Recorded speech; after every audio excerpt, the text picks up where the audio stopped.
Hello guys, welcome back to my channel. आणि आज आम्ही चाललेलो आहोत सौताड्याला. आजच्या ब्लॉगमध्ये ना तुम्हाला एकदम मज्जा येणार आहे, तो शेवटीपर्यंत हा ब्लॉग नक्की बघा. आरू, इधर देखो.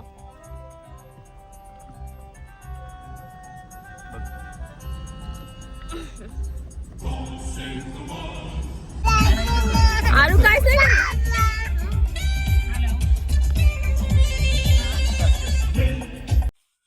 आता बघा, ह्या काकाला आरू घाबरती ना, म्हणून त्यांना आम्ही पाठीमागं टाकले आणि ती पुढे बसली.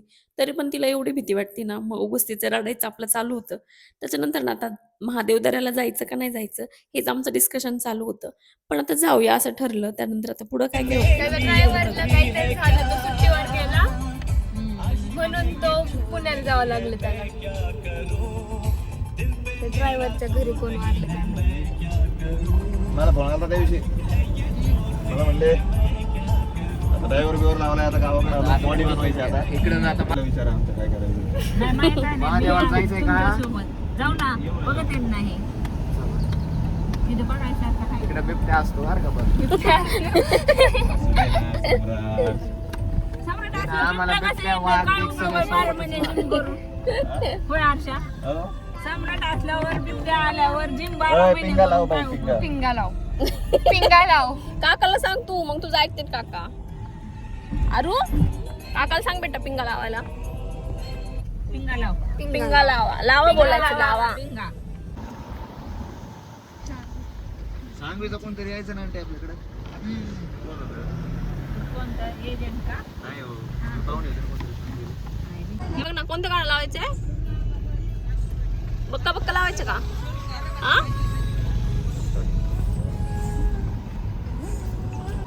नाही उठलं, आऊट होतो. जाऊ दे फक्त.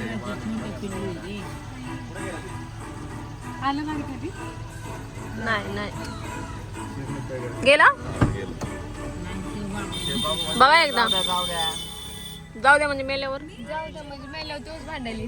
बरं भांडण. भांडायचं बरं, ते मरत म्हणते.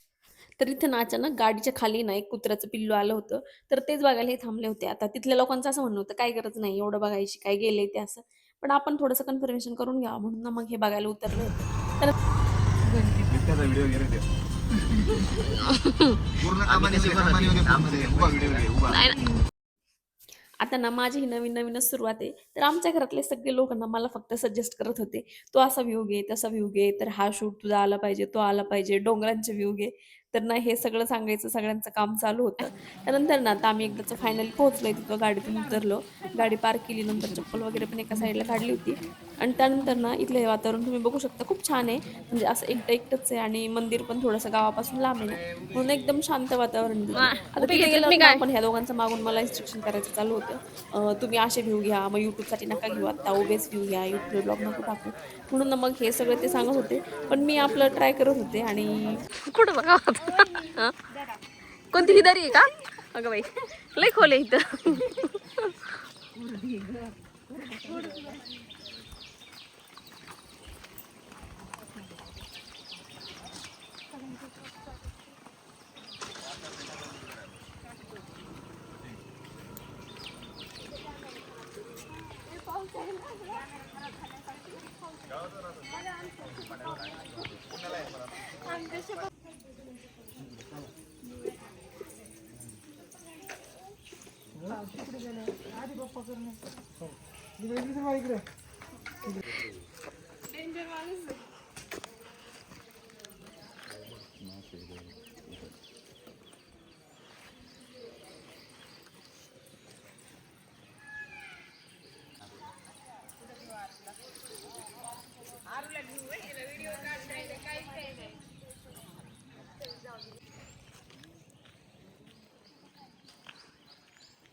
चलो, इथले तर दर्शन झाले. आता आता कुठं जायचंय सौताड्याला, पण त्याच्या आधी मध्येच ठरलं आमचं की आता गहिनीनाथगडावर पण जाऊया.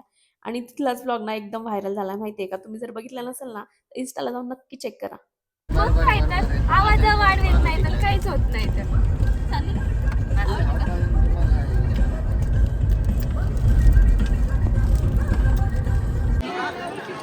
मस्त आहे.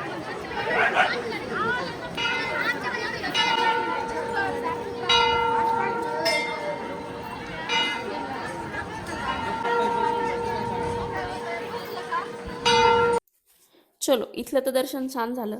आता आम्ही पोहोचलोय सौताड्याला येऊन. पण इथलं ना मला डिटेलमध्ये काही शूट करता नाही आलं. कारण आमच्या मॅडमला अजिबात राहायचंच नव्हतं. तिने एवढा त्रास दिला. त्याच्यामुळं ना ती सारखी रडत होती. मग मला काही शूट करता आलं नाही. आता हे थोडे-थोडे शूट ना मी आधी वरती होतो तेव्हाच केले होते. खाली गेल्यावरती ना म्हणजे एकतर मला टेन्शन होतं या पायऱ्या उतरायचं आणि त्याच्यानंतर ना हिला घ्यायचं पण होतं. ह्यांनी सगळं तिला घेतलं होतं. म्हणून तर ते टेन्शन नव्हतं. पण मग मोबाईल पण माझ्याकडे नव्हता. मग त्याच्यामुळे काही शूट वगैरे जास्त करता आलं नाही. सो नेक्स्ट टाईम कधीतरी मी गेले तर मग ना पूर्ण डिटेलमध्ये मी शूट करून नक्की आणेल.